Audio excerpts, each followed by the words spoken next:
अस्सलाम वालेकुम जी। नेक्स्ट हमारा टॉपिक टेंशन इन स्ट्रिंग यानी रस्सी में, डोरी में तनाव जो है उसकी बात करेंगे।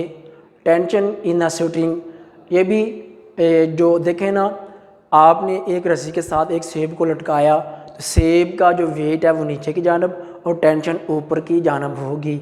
यानी टेंशन जो है वो भी असल में फोर्स ही है, ठीक है जी, जो कि आपस में मुखालिफ सिमत में होती है, जो कि डोरी की सिमत में अमल कर रही होती है, उसको हम रस्सी में या डोरी में टेंशन कहते हैं और इसको टी से डिनोट करते हैं और इसका ऐसा यूनिट भी न्यूटन है। तो इस सिलसिले में इसके दो केसेस हैं। तो हम केस वन, इसमें दोनों केसेस जब दोनों जिसाम जो हैं अमूदन यानी वर्टिकली क्या हो, मूव कर रहे हो, तो उस वक्त क्या हमारे पास डोरी में जो टेंशन होगी और एक्सेलरेशन होगा वो हम कैसे फाइंड कर सकते हैं।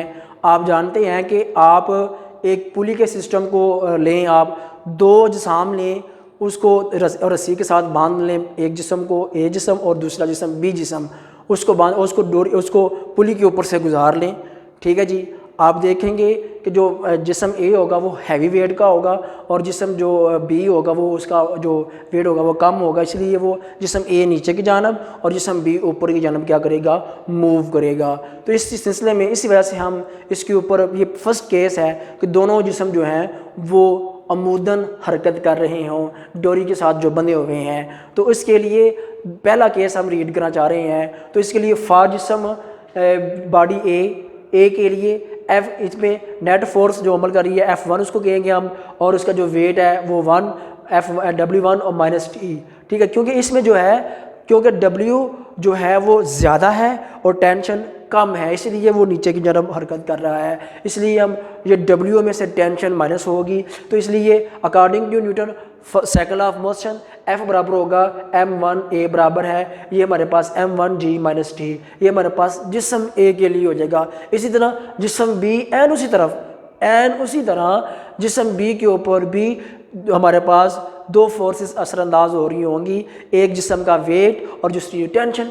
लेकिन अब क्योंकि जिस्म ऊपर की जानब मूव कर रहा है, लिहाजा टेंशन ज़्यादा है और वेट कम है, इसीलिए F2 बराबर है T। अब W जो है, वज़न जो है वो टेंशन से माइनस होगा, T माइनस W2।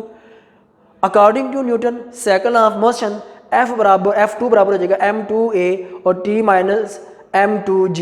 ये हमारे पास दो इक्वेशन आ जाएंगी।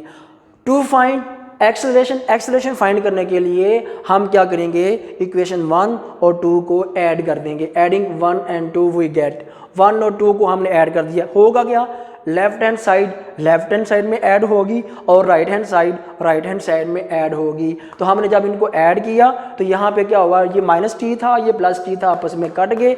तो यहाँ से हमने ए को कॉमन निकाल लिया, यहाँ से हमने जी को कॉमन निकाल लिया, क्योंकि हम टू फाइंड एक्सेलरेशन चाहते हैं। तो एक्सेलरेशन को फाइंड करने के लिए इसको हम इसके नीचे लेंगे, यहाँ पे आगे ये डिवाइड हो जाएगा, ये हमारे पास एक्सेलरेशन इसका आ जाएगा। इसी तरह तो फाइंड टेंशन टी फाइंड करने के लिए हम क्या करेंगे, इक्वेशन 2 को इक्वेशन 1 के ऊपर डिवाइड कर देंगे, यानी to find tension divide 2 by 1 we get. इसको हमने इस तरह डिवाइड किया, इसमें ए कट जाएगा आपस में, हमारे पास ये इक्वेशन आ जाएगी m2 ओवर m1 बराबर है t minus m2g over t1 m1 minus t।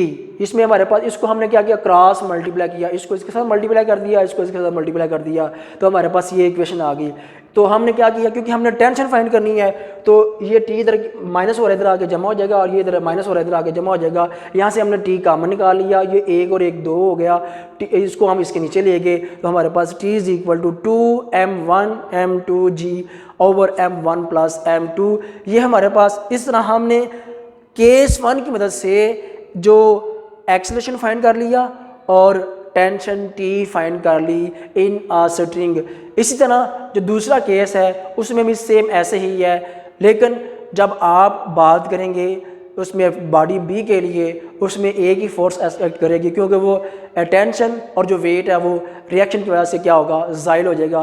लिहाजा हम कह सकते हैं कि डोरी में जो टेंशन है वो डोरी की सिमत में ही अमल करती है, लेकिन वज़न के बराबर होती है और मुखालिफ सिमत में होती है। अस्सलाम वालेकुम रहमतुल्लाहि व बरकातहू।